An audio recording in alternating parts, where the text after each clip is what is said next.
So, ayun nga, andito pa rin ako. Ayan, kumusta nga pala? Oh my goodness, di ba ang weather ngayon napakainit, no?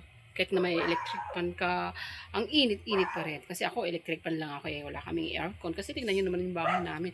Open air, pero open air nga, pero yung pumapasok na hangin is mainit naman. Grabe, super init. Kaya ang tita, o ako ay siyempre ang bahay dahil nasa loob lang ako ng bahay, ganito yung suot kong damit, ganyan. Oh, saka ang ganda-ganda nito guys, oh, yung damit ko na bagong bili, ayan. So parang feeling ko presko na presko ako sa pakiramdam ko, pero mainit pa rin guys kasi nagpapawisan ako, alam nyo ba? Dami kong pawis. Yan yung damit ko, di ba? Ang ganda ng damit ko, yeah, pantulog talaga, diba? Pero naka-short ako. Oh, 'di ba? Naka-short si tita. So ang ganda. So susunod bibili ulit ako ng ganito. Yung iba naman, ibang design naman tapos ibang kulay, no? Ganda.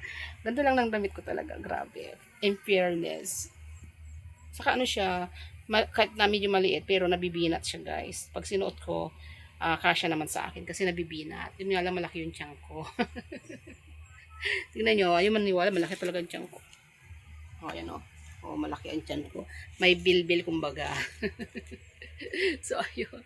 Oh, 'di ba? Yan lang, guys. So, thank you sa mga viewers ko po. Sana panoorin niyo naman ito, guys, hanggang matapos itong aking mini vlog. Oh, supportan niyo naman ako dito sa aking channel.